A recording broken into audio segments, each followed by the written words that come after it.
Have you ever hit a low point in life and felt the urge to knock on every door just to escape?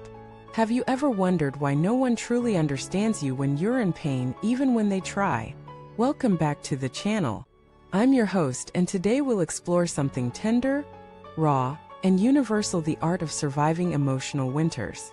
The seasons of the soul when nothing blooms, when the world feels cold, quiet, and unrecognizably distant. In those moments, we're taught to seek help, to talk it out, to run to others.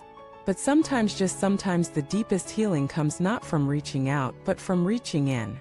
From learning how to sit still in the silence of despair and wait. Not wait passively, not in hopeless resignation, but wait with patience, with trust, with the quiet determination of seeds beneath the snow. This is not about isolation. This is about incubation. Today, let us walk through the inner terrain of emotional low points: what they are, why they feel endless, and how you can come through them not only intact, but wiser, stronger, and more rooted than before. To begin, we must first understand what an emotional winter feels like. It's not just sadness. It's a deep slowing down, a spiritual numbness. It's when everything you usually love — music, friends, sunlight, movement — feels distant, as if behind frosted glass. You see the world moving, but you feel disconnected from it. People might say, just talk to someone, or go out and distract yourself. But those suggestions often miss the point.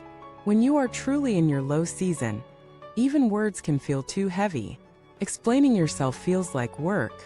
Being seen feels exposing. You don't want advice. You want stillness.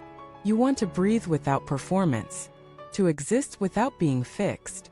This is the first lesson of emotional winters. It's okay to go quiet.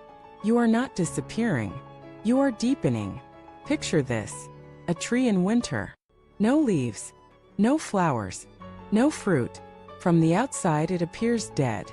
But beneath the bark, it is very much alive, pulling in energy, conserving strength, deepening its roots to survive the freeze. It does not panic. It does not shout for spring. Simply waits, because it knows that every season turns, that the bloom will come again. And so it rests without shame. You too are allowed to rest. One of the most damaging beliefs in our modern culture is that productivity equals worth, that unless we're achieving, we're wasting time. But emotional winters are not waste. They are work, inner work, the kind that doesn't show up on resumes but rewires your soul. Let me tell you about Talia. She lost her job, her partner, and her confidence within 3 months. People told her to bounce back, to apply for new roles, to get out there. But every morning, she woke up with a weight in her chest that made even brushing her teeth feel monumental. So she stopped pretending. She deleted social media. She lit one candle each night and wrote in silence, not about her plans but about her pain. She cooked slow meals. She watched the moon. She didn't chase joy, she honored grief. 6 months later, without even trying, she started to smile again. Not because life had rushed in to fix her, but because she had stopped running from herself. This is the secret. Healing happens when we stop performing wholeness and start embracing fracture. But solitude can feel terrifying. It forces you to meet parts of yourself you've ignored for years.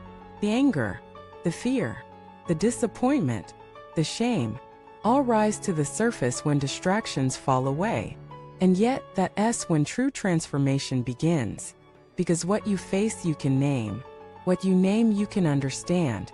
And what you understand you can finally soothe, not suppress. There's a kind of self-talk that arises only in silence. Not the loud, judgmental voice of your inner critic, but the quieter one beneath. The part of you that whispers, "I'm still here." The part that remembers who you were before the world told you who to be. Solitude doesn't mean you have to do it all alone, but it means you allow yourself to be with yourself first before reaching out. Not to fill a void, but to understand it. You don't need 10 voices telling you what to do. You need one quiet space where your truth can speak. Somewhere along the way, we've mistaken visibility for validation. But your value does not decrease in the dark. Think of seeds. They germinate underground, hidden, silent, but working. always working. This is what your soul is doing now. When you're in your emotional winter, don't panic. Don't force blooming. Focus on root work. Where have I neglected myself? What have I been avoiding? What emotions have I numbed? What patterns need to break, not because they're bad, but because I've outgrown them? This kind of questioning isn't dramatic. It's devotional. And in this stillness, you begin to hear things more clearly. Like the memory of a dream you shelved long ago. Or the echo of a truth you suppressed to please others. Or a subtle desire that says, I want a different kind of life. Emotional winters strip away the noise. And in that silence, your authentic voice returns. And when spring comes, and you will rise not as who you were, but as who you've become. Not patched up, but rerouted. Not just stronger, but clearer. Healing is not glamorous. It's quiet. It's lonely. It's slow. But it's sacred. So if you're in a season of loss, don't knock on every door in desperation. Sit by the hearth of your own soul. Tend to the fire within.